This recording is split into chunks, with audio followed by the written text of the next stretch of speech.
when you have people that are connected to you by blood trying to kill you, you know, as a kid and knowing what that experience was like, that was difficult. I found out that my pastor and my boyfriend were engaging inappropriately. That moment felt crushing and devastating. I was going through a wilderness period and just feeling like God was stripping away all these things from me. I chose to seek God. So when I was 6 and I lost my mother to domestic violence and we were in the home, I remember that being the first time that I was like, God is real. And people kept saying like, what do you mean?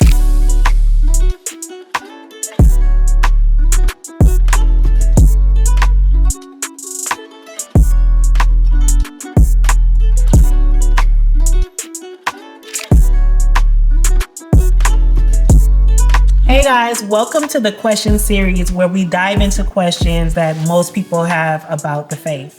Today, we're talking about why does God allow suffering, which is a question I feel like we all have asked ourselves, people who are Christian, non-Christian, just people, because everybody suffers, right? And before we even do that, there's some things that people think are questions to ask about the Bible or the faith, and they're not in the Bible. It's not in the Bible. Yes. No. Okay, a common quote is, don't be so heavenly minded that you're no earthly good. Yes, Oh, I think it's not in there. That's not in the Bible. It's not in the Bible. Is it paraphrase? Is it paraphrase? How would you take it into the Bible? Well, that's a question we gonna ask ourselves. Cleanliness is next to godliness. Oh my gosh, I've heard that one so Clean many up your room. times. Because cleanliness is next to godliness. That was not in the Bible. It's not. And I'm feeling all bad. Right. Like, I'm not next to God. My room is not. One thing I thought was in the Bible that it does actually say it's in the Bible was that I thought Mary Magdalene was a prostitute. She's not. It doesn't explicitly say that she's a prostitute. Make that assumption, but it doesn't. It said she had 7 unclean spirits, but it didn't say which one. Yeah, it tell us how to keep Well, if I was Mary, I would be like, y'all gotta really like clarify. To her. Now you want justice for Mary. Justice for Mary. Okay, so why does God allow suffering? And I really wanted to dive into this topic because not too long ago, one of my cousins, you guys know, went through something really, really tragic, right? Like she lost her child. And there was nothing, at that moment, I just remember wanting to defend God, you know, in that, because I wanted her to keep her faith, but I also wanted to give a reason for why she had to go through this. Because she kept saying, why? Like, why am I going through this?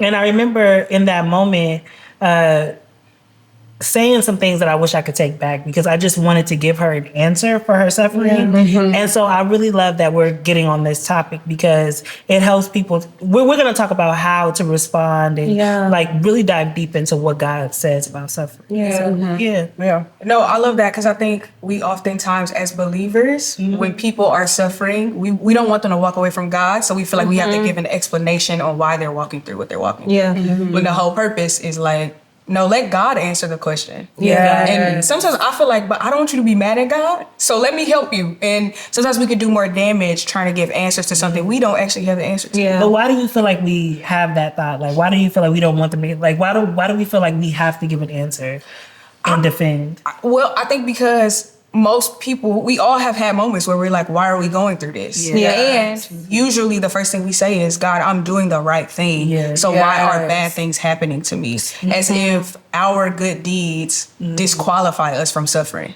So it's like we're projecting a lot of times. We're projecting.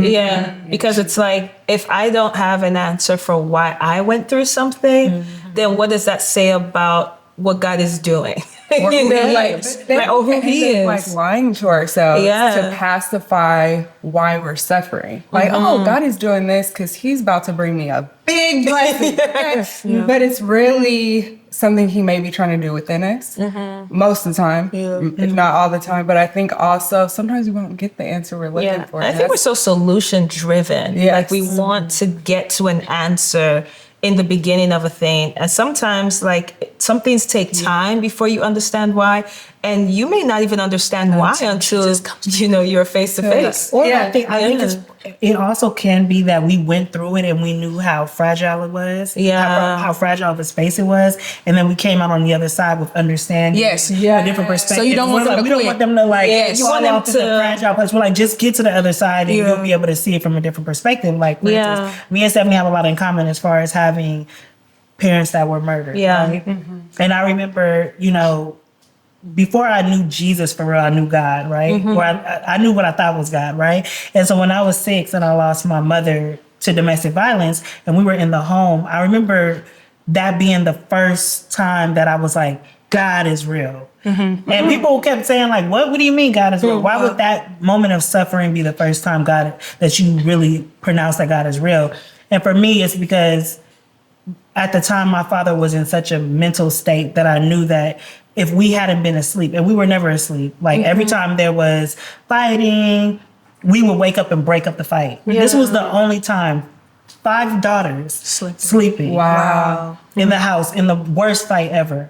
And I knew that was the protection of God because he wasn't in the right mental state. And if we had interfered, who knows, there could have been more death. You know what I mean? And so I said, God saved us and kept us asleep in that moment. And I knew he loved us. And I said, he must have a purpose for us. You know what I mean? For saving us. So and so because I have that perspective, I'm like, that moment of suffering, which was arguably the worst moment of suffering in my entire life, was the moment that showed me how good God was. It's crazy. I feel the same way. I feel like the worst moment in my life was when I realized Jesus was real. I grew up a PK, and maybe when I was 28, I experienced a betrayal from my pastor. Like, I found out that my pastor and my boyfriend were engaging inappropriately. And I feel like that moment felt crushing and devastating, but it's like the moment I came face to face with Jesus. It's like I grew up learning about Jesus, but in that moment it was like, oh, he has to be real because the only way I'm gonna get through this is with him. And so I do agree that when we're trying to help people through suffering, it's because we know that it gets better if you keep going. And when you talk to a person and you can tell they're gonna give up, it's like, please don't do that. Like, God has a purpose. I know it looks dark, but there is better on the other side. Might not be answers, but there is a better version of you on the other side to keep going through. Like, just telling that story could speak in itself, like, oh wow, like God did show it. But I think sometimes we try to speak to the solution of someone else's story. And instead it's like, I could think of suffering when I was going through a wilderness period and just feeling like God was stripping away all these things for me. I'm like, why can't I get a job? Why isn't any opportunity working for me, and like really struggling financially, all the things. But I chose to seek God. So I feel like when I speak to people, I could be like, by seeking him, he refined me in the process. I became a different version of myself that if I didn't go through that, I would have never molded into the person I became. And then also like leaving it, like my positive ending and the job, like blessings did come. And so that's a version of suffering where God's like, he will fulfill the desires of your heart. But sticking to my story. Because every story is different. And not the toxic positivity. For sure. And I think too, like I think sometimes we don't also approach people with the full story of what we experience because like we understand like the beauty that came out of it, but we run away sometimes in those moments of conversation about the hard moments that were also produced to it. Because it was just like Angie said, I was 8 months old when my father was murdered. And then I was like an early teenager when I found that it was an uncle who I loved who actually planned his assassination.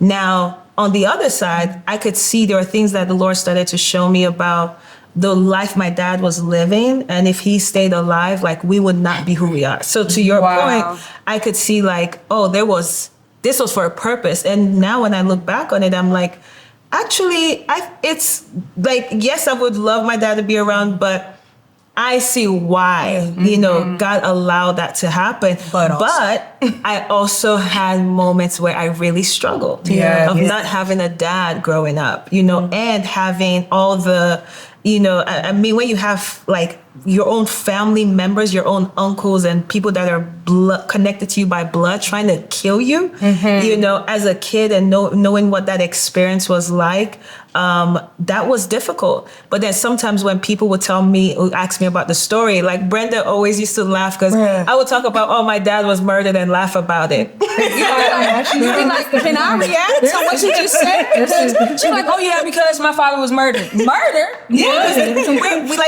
we disassociate with the pain. Our emotions aren't connected to the story. Yeah, because you're like, oh, it was great. God used this, but it also had some because it difficult becomes a testimony. Yeah. Yeah. Like when I talk about it, it's a testimony. Exactly. It's no longer like I don't feel the pain of that. Yeah. You know what I mean? But how do we? Because you guys know, I went through a divorce recently as a Christian woman, and I felt very isolated in that, and very just a lot of shame, like a lot of shame. And I feel like in the middle of the pain, I wasn't trying to talk to nobody. Like I was talking to a couple of people, but I wasn't really trying to hear from me. I didn't want to be judged. And I felt like not all advice really spoke to that. Yeah. And so now I didn't know what I needed because I was asking for advice. But the truth is I just needed love and comfort and to be heard, to be seen, all those things. But I didn't know to even ask for that. You know what I mean? So I think suffering isn't, and I can look back at that whole situation. So much has come out of it. So much revelation, so much about how God can use the worst thing and turn it around. And also suffering showed me like broken things within myself, not growing up with the Father, having certain things I never learned at church. Yeah. We don't talk about that. When you become a Christian, it isn't just like, oh, smooth sailing. Like I'm going to have everything in my life super orderly. So I think the way we need to start talking about suffering so that even unbelievers could hear is that it doesn't always make sense, especially not in the moment. Yeah. It never makes sense. It never makes sense. Yeah. But as you seek him, he will provide so much insight and revelation as to who he is. Yeah. I think the ultimate goal isn't, let me fix your life. Seek me and okay, you don't have this husband, I'm going to bring this beautiful, and that may happen. That may happen for me. But I think at the end of it, how much more in love I felt with God is what really came through, and that what I could speak to is like seeking him in suffering. Yeah. And I think the biggest thing, and I think all of our stories could attest to this, is that there's a version of God we met through the suffering. That's right. Not just on the other side. Like, And nobody. No. There's nobody you couldn't talk me through that. There's no way I was gonna meet God until the way he got in the situation and said, hey, I'm provider. And it's So that's the perfect segue to go into Job's story. Yes. Because we decided, we were like, what story are we going to bring up to talk about suffering that really just encompasses everything? Yes. Right? And I feel like we meet Job, right? And he is living his best life. Minding his business. He's minding his business. He's living his best life. He's righteous. You know what I mean? Yeah. Job was a good guy. Well, He was blameless. Have you considered God said this, have you considered my servant Job, that there is none like him on the earth, a blameless and upright man, one who fears God and shuns evil. Job was one of one. Yeah. Find out. I always say, you know they say Proverbs 31 woman. I want a Job 29. but not when he's suffering. After the suffering. After suffering. You need to add some more layers. You said a man like Job, like who he was before the suffering. You know what I'm saying? And his heart after the suffering, but we don't want Job with the suffering. Because you don't want to be the wife that can stand his breath. You said I want to be the second wife of Job after he had, Yeah. No, but okay, so this is a topic I see a lot of atheists actually use. For sure. Because they're like, they're like, why would God make a bet with the devil? Yeah. At your expense. And so can we talk about why God even had this conversation with Satan? I'm gonna let Stephanie answer this, but I would. I think the first lens that I have reading this for God I don't think he makes a bet with the devil. Yeah. To me, this looks like God trusts Job. Yeah. Like even if Job has not become the person that God created him to be, there's something God knows about Job that makes him be able to stand 10 toes down on this and say, if you're looking for somebody to try Job, because I know he gonna roll with me. Yeah. Like I feel like there's a confidence that God has in Job in Job's response to this. Yeah. So when it makes me think about my own suffering, it makes me go, dang, God trusted me with that. That level of pain, something he knew about me said, I know she doesn't know it yet, but she can handle this. Yeah. Yeah. And I would say, like, I think even the conversation between God and the devil, God never needs to prove anything to Satan. Nothing. Like, he is way under him. Yeah. He said, we're not even on the same level. But even in that conversation, like, there's always a bigger picture in view. And even something that stood out to me is, like, when you look at the Bible in its chronological order, Job is actually the first book. And so, like, in the mind of God, the first story he wanted to tell from the book that would literally be the thing that points everyone to him was a story about suffering. And almost like, I always believe that, you know how people are like, God, you know, give me this blessing. And I believe that the same way that there are people that God can trust with a blessing, he also trusts with a burden in the form of suffering. So it wasn't just, Job is thinking that this is just about me. Satan could be thinking, you need to prove a point to me. But God was looking at all of us. All of us. Yeah. And yes. I feel like Satan was questioning God's moral oversight. Yeah. Right? Yeah. Like, You blessed him, you gave him all these things. People only He only love you. Yes. People only love you if you do bless well them. for them. But if you don't bless them, they ain't gonna be rocking they with won't you. love you. Job is only faithful to God because his life is It's good. good. blessed. Yes. And I feel like that was God saying, okay, Let me give people you a say, trust. I trust Job. Trust Job for what? Trust Job for his ministry in helping to establish this first book in the Bible, Yes. how we should respond to For sure. suffering. Because And it it's really hard. points to Jesus at the end of the day. Like, you have Job who goes through all these things. And I think what's also fascinating about Job is, just like all of us, like, when people hear our stories, it could be hard for people to see, like, wait, how do you see God through that? How do you say, like, man, like, in that moment I knew God was real, but you knew what it meant for you. We can read Job's story and be like, man, this is terrible. This is evil. But Job, in the end, knew what it meant for him. It was a specific thing. Yeah, it was specific to him, you know?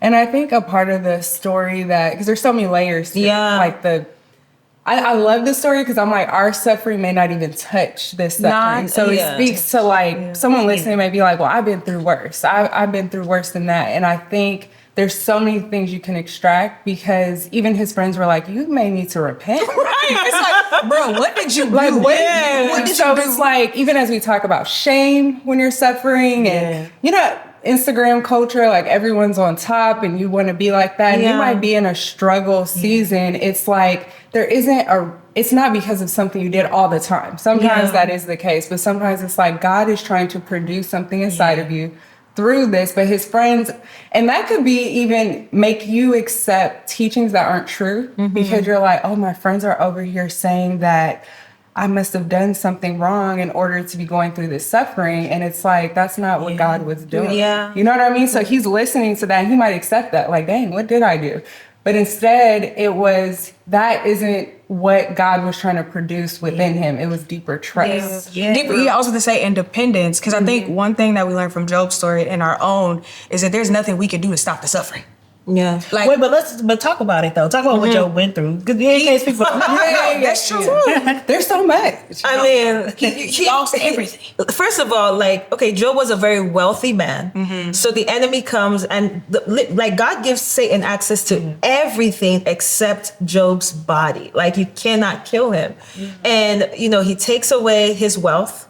So the source of wealth then was, like, you know, their cattle and all their animals and all of that wipes out. Next thing, Job's children die. Like, it was one thing after the other. And then physically, he didn't, you know, obviously Satan couldn't kill him, but now he has all kinds of infirmity and visible. It's one thing to be dealing with a sickness that is internal, but then you have boils, you have all kinds of things. So the moment that even Job said that his wife could not stand his breath. Oh yeah, he talks about his wife. Oh, child, let's go with the Bible. Job had Job halitosis. 19:17. It says, "My breath is offensive to my wife." This is where you make sure that you keep Listerine patches because Job's wife almost left him over his breath. That's crazy. Yeah. So I got a question. Why doesn't Job walk away from the Lord? You see, that to me was so beautiful because even in the beginning when he talks about like, can we accept good from God and not trouble? And Ange, there was something you had mentioned one time we were having this discussion and you were talking about how it parallels to marriage. Oh, yes. Okay, so I was going through my own little season of suffering. I'm in my wilderness season, girl. How long were you in your wilderness season? When I Not that long. it was like a 3 to 4 years.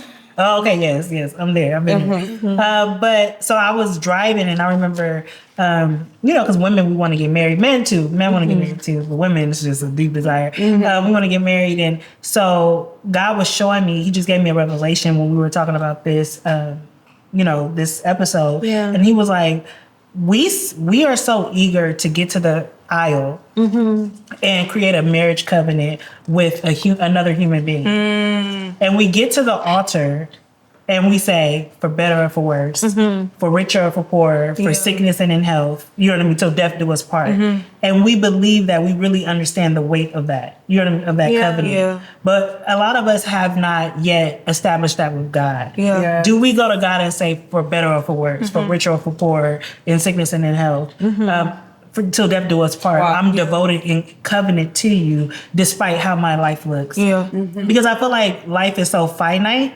It feels so finite. This one, for sure. We're like, all of us are aware that that's of time. We get reminded every day when somebody passes or anything like that, right? We're so aware that there is a limited time on this earth, and so we take everything seriously. Time and desires and goals and. Those things sometimes pull us away. Like if God didn't give you a husband, if he didn't give you that baby that you yearn for, if you never got that house, if you never get that job, will you still love God? Yes. And so I think that God in this chapter with Job was establishing a covenant kind of love. Yes. The one that is the basis for the love that we desire and romanticize. Yeah. That unconditional love. Yeah. You know what I mean? And so that was just the revelation that I had. And I was like, wow, you know what? Yes, even in my season of the wilderness, which to me is one of it's top 10. It's not. You said this is the one. This is premium. Wilderness is top 10. No, for sure. It's nothing like wandering over back and forth. Explain what the wilderness is too, because we keep referencing that. The wilderness to me is when you are going through a season where you just don't really have that much clarity about where you're headed in life. You feel like you're wandering. It's dry. I always say I feel like a hamster on a wheel. Like this, you know what I mean? It's dry. You know what me and my sister laugh about? We say like, it feel like you in a desert and then you see an AI pool of water. And you trying to find it. It is the worst. Maybe you're losing your job. Maybe you can't get a job. Maybe you are trying to have a breakthrough in it's multiple. But it's like it's not tangible. It's like it keeps going. It keeps going. Yeah, it's like one all day. Yeah, it's like carrots. You're like, it's right there. Like, and you like, nah, it's not. Just kidding. Just kidding. And time just extends and extends. You're like, how elongated? Just kidding. Exactly. Yeah. To me, that's top 10. No, for sure. Top 10 of it's like purgatory. Yeah. I feel like in my latest seasons of suffering, I feel like I find God asking me over and over again, like, can I be enough for you? Ooh. Yeah. And it's a really hard question to sit with, because then you got to start asking yourself, well, if this don't happen, would I be okay? Like if I lose all the things, would God be enough for me? And I think that helps us to establish that covenant kind of love. When you sit with like, I ain't there yet, Lord. And I like that you said that. Yeah, 100%. Because there's been times where I ask myself that question, I'm like, I would feel betrayed. And I have to like sit with and you gotta be honest, because religion will be like, yeah, God, you are enough. No, I'm not there yet. Yeah. But because I'm being honest about that now, and sometimes I be sad I ask this, but take me on a journey so that I can get to the place where you will be enough. Because he is enough. He'll fulfill everything. But I don't think I've experienced a revelation of him that I can flat out say off top. I would be cool if I never got married or if my dad passed away before I have kids. I ain't there yet.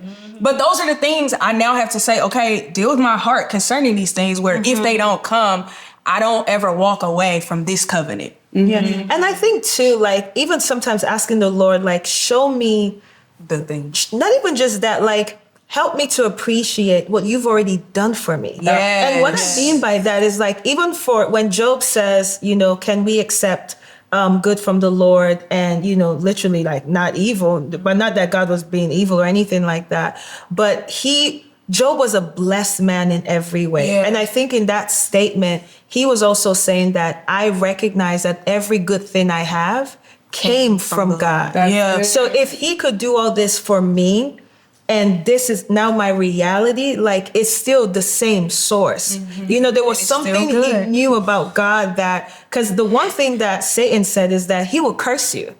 And even Job's wife is telling him, curse God, you know, and he never did that. But he cursed the day he was born. He said, I ain't gonna curse you, but I am gonna curse the nurse. He cursed the nurse who told his father that he was born. He said, everything outside of God cursed. But he never cursed God. Because he still knew that at the end of the day, he is my source. Yeah, and I so think good. when we learn to just appreciate, which is not the easiest thing to do because we live in a culture where you're always after the next thing and the next thing and all these things. But it's like when we learn to appreciate what God has already done, then when you find yourself in situations where you don't understand, you still know like you are still that same God who did all these things for me. Yeah. You know? I think that's a great practical tool though. Like, because how often in the middle of suffering do we pause and express gratitude? We don't, because we're usually too busy complaining and like, could you please get me out of this right now? But I think what would help is in the middle, training ourselves to go like, okay, I don't have this or I'm not there yet, but God, thank you for ... fill in the blank. Right. Even teach me to see it better. Gratitude. Like I've tried that, but it's like you know, like one day I'm like, "Whoa, God!" I wake up the next morning, I'm like, God. I'm like, it's a daily. Yeah, it's a daily. Because when I got out, I'm just gonna claim that I'm back in that place. But when I got out of my season of suffering, I literally, and it's so crazy how when you get out of it, you don't even realize how developed you have become. But I got to a place where I'm like, Lord, if you, like you're saying, you are enough. Like I'm so in like a romantic place with the Lord, and like I'm good with nothing. And so when I finally got an opportunity, I was a little nervous about it because I was like, are you gonna take this? But I was more like, I don't want anything coming up against what me and God have. So I was like, if this is taken from me tomorrow, even though this is the thing I've been praying for, I'm good. Can I say that today? I'm gonna claim it. But that's how I think it's seasonal too. Like you'll have these grand revelations, but you might have to go, I'm not speaking that over myself, but different seasons of suffering make it just that much sweeter. Like I'm learning another aspect of my relationship with God, and it took this suffering to bring us to this point of intimacy. For sure. But I think too, another question is not even just that, would God be enough, but is there anything in this life that from what you know about God will make you walk away from him? No. Yeah. No, because I know this. Why are we like? Sometimes I have to go back to go. We're all gonna die. Like I'm the person to say that. You do say that. And you say it all the time. We're all gonna die. We like they say eternal stuff. We gotta sometimes you just realize how pointless everything is. It's fleeting. It's so fleeting. Like everything we're pursuing every day, and even to people that don't believe, it pains me because like we don't know what's gonna happen. Like it really pains me what's going to happen tomorrow, but we do. Yeah. We have a confidence in eternity. Yeah. And I think that carries us through suffering because at the end of the day, this is temporary. Yeah. This suffering is temporary because on that side of heaven, we ain't gonna have none of it. And I think Job had that. And Job, I was just about to say that. God is so funny. It's like, please send me one to heaven. No, let me experiencing goodness. I think that was a good question, because that is true. It's like, I wouldn't walk away from God for anything, because I know He gonna outlast. No, you might not feel content. No. But you would never walk away from it. Yeah, for sure. But you know what? Another revelation that I had, because of when I came to the faith was in 2017. It was there that God had promised me things for the future, right? I had seen visions, I had seen dreams. So everything I had prior to that, it's not that I didn't think it came from God. I didn't have the experience of God saying, I'm going to give it to you. And then I had the experience of just praying and it came. You know what I mean? And so I was like, I remember I was in the car, because none of those things I've seen just yet. In the way, you know what I mean? Like, you know what I'm saying? Yeah. So I was in the car and I said, God, I want to know you as promise keeper. Even though I do know you as promise keeper in the sense that you've kept your promise about Jesus Christ and all these things, I want to know you as a personal promise keeper. Yeah. And I remember he told me, well, before you know me as promise keeper, you must first know me as refiner. And I feel like a lot of us want a promise from God. We want God to come through on a promise, but we don't understand that you have to be refined before the promise. That's right. Like, I mean, when you think of Joseph, right? Yep. I had this revelation about Joseph that really helped me. It was like, okay, Joseph's final position in the Pharaoh's house, right, was to help them through seasons of famine and seasons of abundance, right? Yeah. He had to watch over Potiphar's house, right? You know what I mean? And remember when they had abundance, right? Yeah. To a degree, and then he had to go to prison and watch over the prison and lack. And so literally, he was working to be a steward who could deal with abundance. And Yes. And so it was literally a training ground that was so specific and necessary to his calling, and that was his refinement season. And what God said about Joseph was, in everything he did, like. He was exemplary. You know what I mean? Like, he was amazing in what he did, even in the prison. And so, like, sometimes we don't see in the now how God is training us for whatever He has promised us for. Sure. But I'm like, man, when you get to know God as refiner, it's so.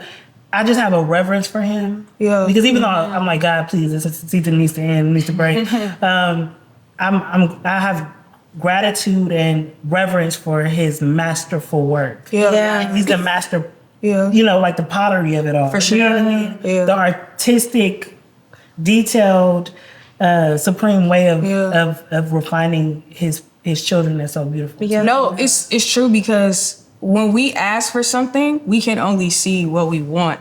God can see what we want, and also who you need to be to sustain. And so usually we like, give me this, give me this, give me this. He's like, if I gave it to you right now, you wouldn't be able to handle it. You're not gonna give a toddler keys to the car and be like, hey, pull this around for me. No, they don't have, first of all, their legs can't reach the pedals. There's some growth and some development that they have to step into before they can drive that car. And so it's like, I appreciate, usually in hindsight, the moments where God's like, actually, let me build you first so that you could handle this. And I even could think of an example of like the amount of assisting I had to do before walking into that. And it's like, I already know how to do this stuff. Like, why do I have to start there? And it changed my mentality. And I feel like I didn't pass all those tests at all, because I'm thinking about where I'm going versus who God wants me to be or who I'm becoming. And it felt like suffering because I'm underpaid, I'm going through all these things, but it is, do you have a servant's heart? Because when you walk in that, when you finally do become the thing that you've always wanted to be, what you produce, literally, from that, becoming a producer, has so much more heart in it, and it's not about you. God is the glory. It's like about Him and what He wants to bring, and it's so much better because He's the one producing it. You're not relying on your own strength. And I'm like, His path is also easier. So the suffering will teach you to stop trying to make life harder and doing it for yourself and doing it on your own. And I'm like, I have so much favor that I walk in because I'm like, God, this is on you. And I think too, like, because even when you look at the goal, like the goal of life from God's perspective is fellowship with Him and doing life with him. And I think that when we have like, before we go through the wilderness, we have goals, we have dreams, we have ambitions. And if we experienced all of it, we would be doing it by ourselves. Yep. It would be for our purposes. It would be all self-focused. Yes. And I think when God brings us, like when we experience the refiner, and he brings us out of that, we learn how to do life with God. Because at the end of the day, whatever God gives you, he wants you to be a representative of him in that thing. Yes. And even when I think about Job, like there's so many amazing things about who Job is. A man of integrity. He was a generous man. He was all of this, but he was also a fearful man. Because when everything happened to him, he literally says, the thing that I have greatly feared the most has happened to me. The thing that I dreaded. And it just made me think, because when you're operating in life from a place of fear, could it be, this is just my own question, could it be that a lot of his generosity, a lot of his reverence was out of fear? Like, God, I don't want you to take anything from me. So let me give to the poor. Let me be good. Let me pay everything. Because just when you get a good thing, and you have a fear-based, like a torment-based mentality of God, not the fear of God that is what it should really be, reverence for God, but this torment idea of God, you start doing all kinds of extra things. Like, that's true. Let me just make sure, like, God, please don't take this away from me. I'm going to pay my tithe. I'll go to church. I'm going to be very kind. And the Lord knows you're in torment because you're not doing life with me. You're doing it for yourself, because I'm so afraid of losing everything. So you're on eggshells with God. Yeah. Literally. So really, what happened to him was something common to his soul. He had that fear within it. And when it happened, it's like, wait, what? But I guarantee you, after God brought all those things back to Job, he was no longer operating from fear. And love, maybe suffering, a product of enduring. Learning. If you don't know, it's better if you knew God's love before suffering, because you could endure it, I think, that much better. But suffering may also teach you how much God loves you. And I think doing anything from fear makes it that much more tormenting. Yeah. For sure. No, I can relate to that. Like at times in my life where I felt like I had to give or do something. You know what I mean? Yeah, I think the average believer has done it. I'm going to make sure I wake up, read my Bible, I'm going to go to church, I'm going to do all the right things, which is why we are so devastated with suffering, because we're like, bruh, I've been doing in the box. How could you? And he's like, it's like scripture tells us, man looks at the outward appearance, God looks at the heart. So he knows our motivations. Nobody else, which is a hard thing, because we can do stuff and people are like, nah, amazing. Yeah. And God's like, her heart is not. There's something that is something that you like parents and you God, you gotta come. I feel like God is the ultimate. It's the ultimate side eye. Yeah, you know you ain't right. Yeah, you know. And sometimes you think your heart is right, and he like, hey, that's the most hidden thing that you don't even know you're dealing with, and suffering produces that. It will, and that's what I speak to. Because suffering literally awakens your flesh. Like whatever is in there that has been buried, it's coming out. But let's talk about, so how do we approach people who go through suffering? Like, let's talk about Job's friends, because 3 of them were bad. Well, 3 of them were wrong in the way they approached Job, and one was right. So I think sometimes people just need you to hold their hand, listen, and help them seek out what God is saying to you about it. Versus like, I don't know, it just makes you feel unseen. People want to be seen in their suffering. I think in my most recent season of suffering, I was really, really depressed, and it got really, really dark, where I was really close to like, Jesus, I'm ready to come be with you. Like maybe like 4 months ago. And I would agree with the solutions, because I felt like it wasn't a solution. So when you kept like, Steph was like, no, Brenda, let's do da da da da da da. But I appreciated that. But in my head, there wasn't a solution. So I had already checked out. But it was helpful to know she was present, even if she was giving solutions. And I also wasn't responding. Like, I wasn't responding to anything. I think the best thing you can do sometimes is just pray. And I think sometimes we need to empathize with the person and say, like, no, how you feel is valid. But also I needed to be reminded of what God said. And I think something that she said to me that I think snapped me out of it was like, no, be the same God that did ... is the same God that will show up in this. That's So it was like, he hasn't abandoned you. He hasn't forsaken you. The same God that just did this. You have to be reminded. You have to be reminded of God's word. And so if you don't know what it says, I think a good God loves you feels good in that moment, especially when you feel like he don't.